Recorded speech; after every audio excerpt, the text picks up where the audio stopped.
Quem observa, viu que a igreja mudou de cor. Hoje ela está vestindo verde. E se nós voltarmos para o nosso folhetim, lá na primeira página, lá em cima, no canto esquerdo, vai estar escrito assim: ano B. A igreja tem 3 ciclos, A, B e C. E esse ano, ano B, nós estamos lendo o Evangelho de São Marcos. Então, todas as vezes que a gente vê lá tempo comum, provavelmente nós iremos escutar um trecho do Evangelho de São Marcos. Não é sempre, às vezes muda, mas durante o ano nós vamos ler o Evangelho de São Marcos. O Evangelho de São Marcos, dizem os entendidos, é o mais antigo. Ele foi escrito para ser uma catequese, um catecismo. Ah, mas ele está depois do Evangelho de São Mateus. É verdade. Porém, tudo indica que ele é o Evangelho mais antigo. E esse Evangelho tem uma característica. Se nós abrirmos o Evangelho no meio, vai aparecer o capítulo 8º. Daí, lá no versículo 29, estará Pedro dizendo assim: Tu és o Cristo, o Senhor é o Messias, é Filho de Deus. Então, o que vem antes está querendo responder a seguinte pergunta: quem é Jesus? Daí nós chegamos bem no meio do Evangelho. O Senhor é o Cristo, Filho de Deus, o Messias. Depois disso, vem uma pergunta: que tipo de Messias é Jesus? Jesus é o Cristo, mas como ele exerce, ele faz acontecer essa revelação? Que tipo de Messias? E se nós olharmos o nosso Evangelho hoje, nós estamos bem no início, capítulo 3º. Estamos lendo.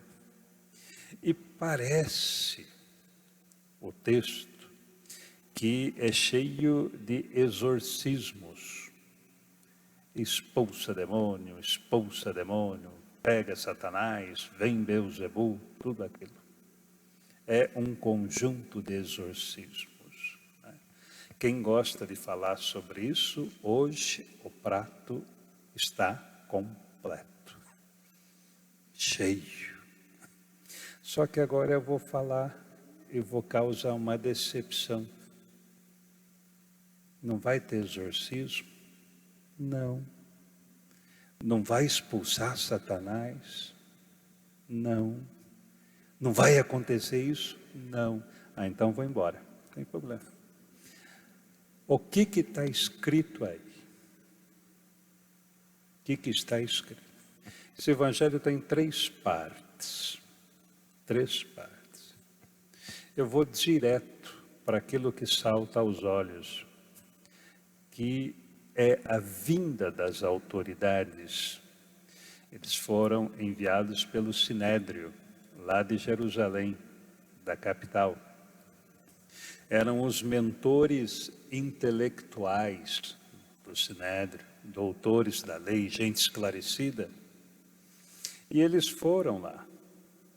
E eles vão presenciar.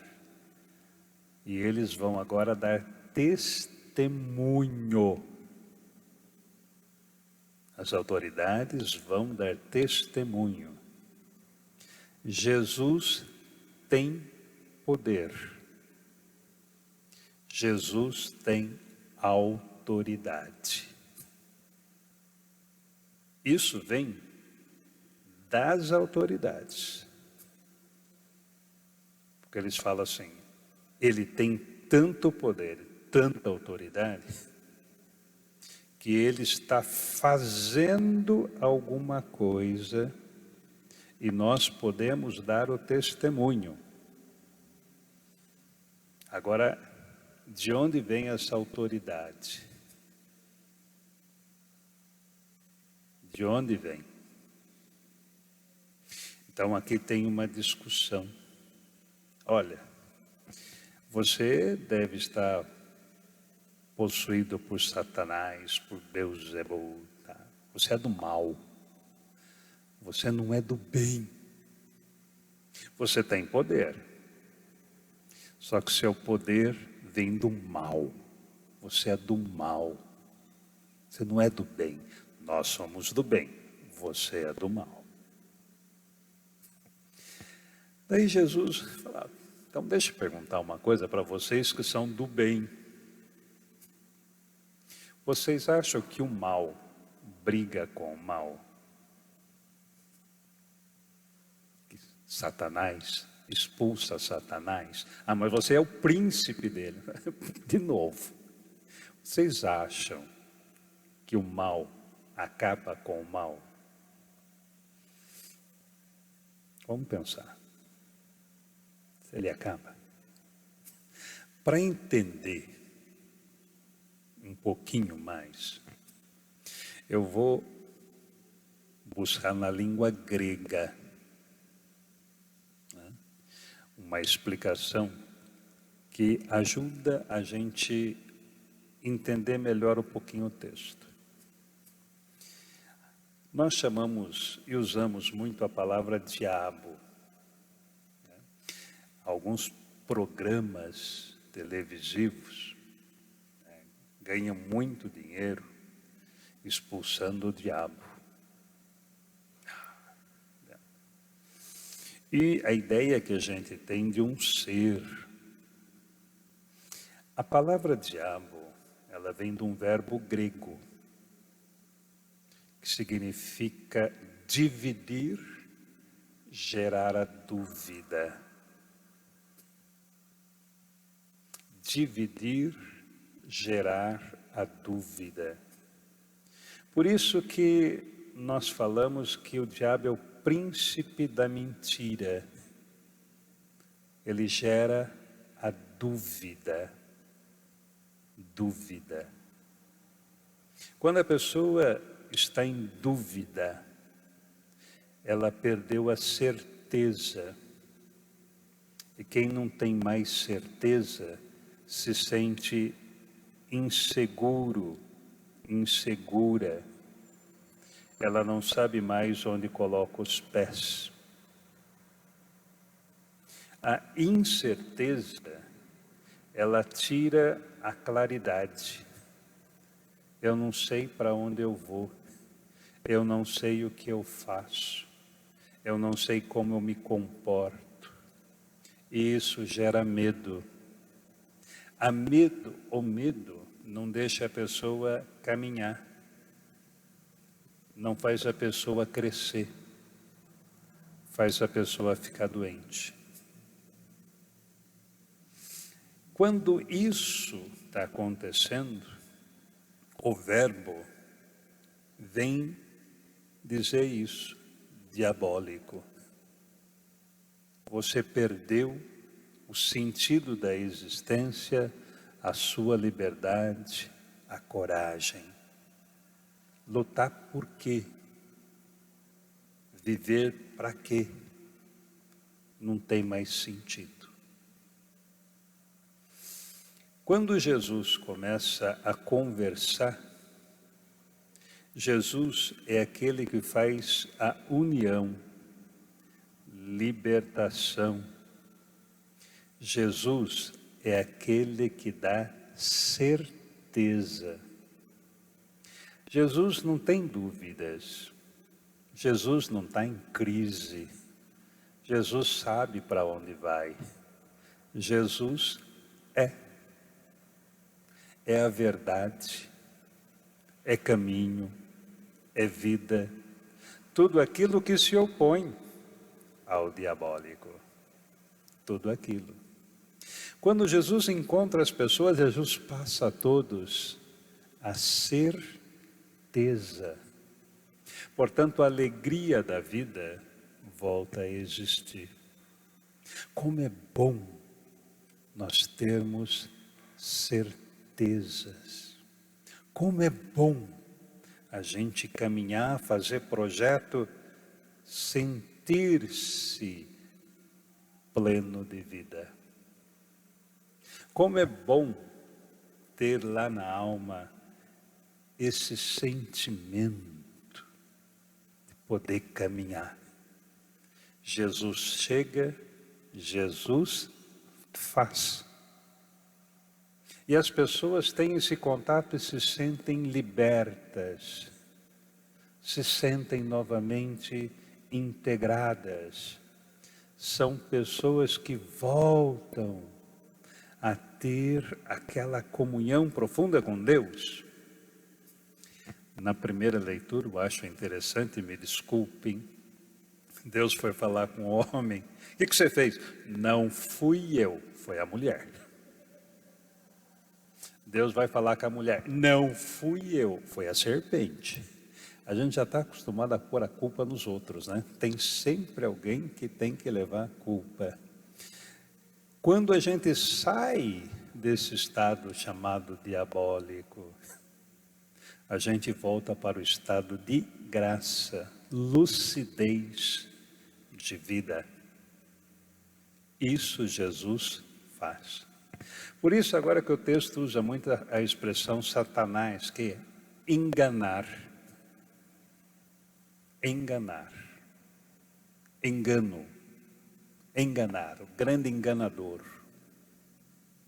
Por isso que Jesus discute com as autoridades e fala assim: se eu faço certo, se eu dou certeza e tiro as dúvidas, então vocês estão errados. Daí eles começam: não, é você que está enganando. Fala: vocês têm certeza? Vejam, vocês mesmos deram o testemunho. Vocês deram o testemunho. Então aqui começa uma reflexão. Vocês lá de Jerusalém não querem que o ser humano se liberte. Vocês não querem. E eles depois vão ficar muito bravos com isso. E para terminar, o Evangelho vem dizendo assim. Aí chegou lá a família de Jesus, que queria conversar com ele. Eles têm medo, porque ele está ficando famoso. E ficando famoso, é capaz dele criar problema aí com o governo romano. Então, você tem que maneirar a barra. Daí vão falar para ele: olha, o pessoal está aí fora. E aqui tem uma resposta interessante. É quando Jesus fala assim: quem é a minha família? A minha família não é de laços de sangue. A minha família é por opção. Quem quer fazer a vontade de Deus, esse é da minha família. Esse aqui participa. Deixar-se seguir pelo Espírito de Deus, fazer a vontade de Deus, esse é da minha família. Por isso, todos nós aqui que não temos parentesco, somos a família. Somos da mesma família. Ah, mas nós não temos a mesma mãe, nós temos o mesmo pai. Chamamos a Deus de pai, todos nós. Por isso nos chamamos de irmãos. Mas não são de sangue. Jesus falava que não é assim. Vem de fazer a vontade de Deus. Para terminar, é interessante que quando a gente encontra Jesus, todo encontro com Jesus é o encontro que nos transforma. O encontro com Jesus, ele expulsa os demônios, os diabos nossos. Na realidade, ele nos dá certezas. Ele dá. Agora, como é que a gente faz isso, Padre? Isso aqui é interessante. O amor de Deus é tão infinito e ele enxerga tão longe que Deus conversa com cada um de um jeito. Aqui é uma relação assim, olha, é atendimento máximo. Jesus conversa, Deus conversa com cada um de nós do nosso jeito. Agora a igreja nos oferece algumas pistas. A oração, que é um diálogo, a gente pode conversar com Deus e Deus responde. Deus responde. Ah, mas que jeito? Ele responde de um jeito que você entende. Ele consegue fazer isso. Podemos falar meditação. Eita, Padre, agora a gente vai entrar zen, então. A nossa religião é oriental, para quem não sabe. É oriental. Meditar é muito interessante. Significa abrir-se ao outro. Isso significa esvaziamento. Só medita quem consegue se esvaziar. Isso significa vencer o orgulho. Eu sei, eu posso, eu faço, eu conheço, eu entendo. Vocês já perceberam que tem pessoas que tudo que a gente vai falar, a gente nem começou a falar, ele já está respondendo? É um poço de sabedoria. A gente vai falar alguma coisa, eu já sei, eu conheço, eu vi, eu já fiz. Então eu já sei. Não dá nem prazer a gente conversar, porque a gente já responde. Já responde. Bom, não precisa. Isso aqui tem um orgulho disfarçado, né? Muito interessante. Você nunca vai conseguir meditar. Você não sabe, não vai fazer.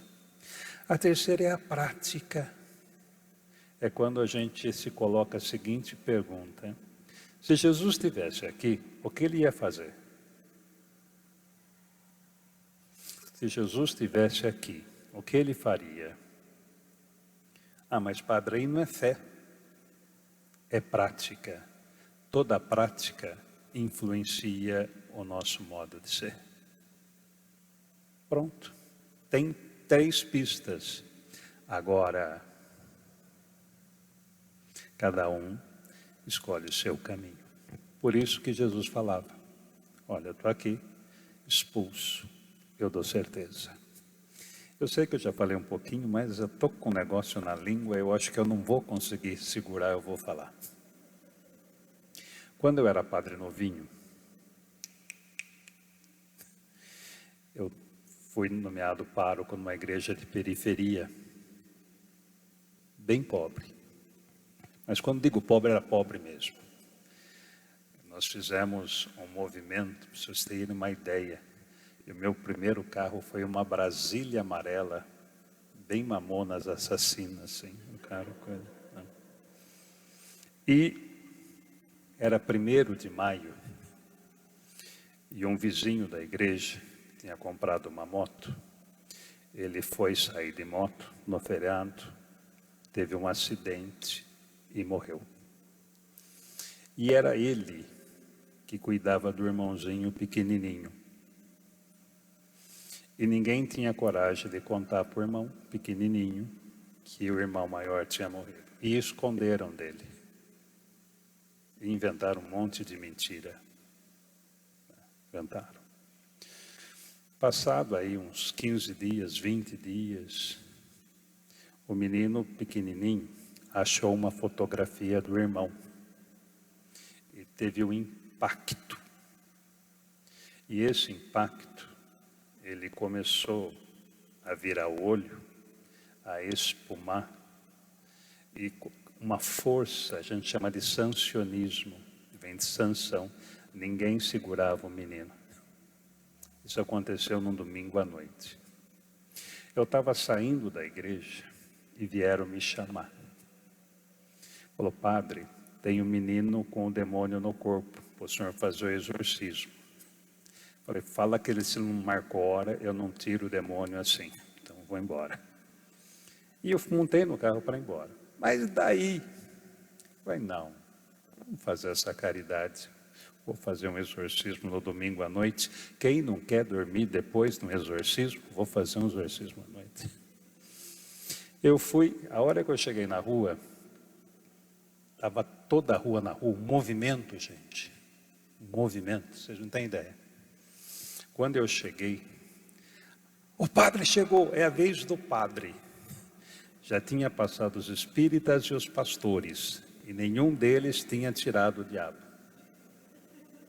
Falei, agora é a prova da vez, né? Passou o espírita, passou os pastores, não tiraram. Agora é do padre, vamos ver. Eu cheguei. Mas jura, gente, não seguravam o menino. Pequenininho, magrinho. Ele não, as pessoas que estavam do lado dele não seguravam. Eu cheguei perto, ele virado, o olho virado, espumando, impressionava, sabe? Impressionava. A gente não tinha celular naquela época, que se eu tivesse o vídeo, vocês iam ver, eu ia fazer mais sucesso do que muita gente aí. Eu me lembrei, eu disse uma vez aqui que eu fui aluno do Padre Quevedo. Então, como as aulas são boas. E lá, eu falei, larga o menino. Se ele legal, ele vai te avançar. Eu falei, larga. Vou largar. Mas conforme largar, ele veio. Eu perguntei para ele assim, quem no parque? Perto da paróquia tem um parque, sabe aqueles parquinhos de vila? Tem umas coisinhas, lá tem uma roda gigante, um cavalinho e nada mais. Tem um parquinho lá. Quem no parque? Ele olhou para mim e falou, quero. Então vamos, vou eu de mapa, vamos lá.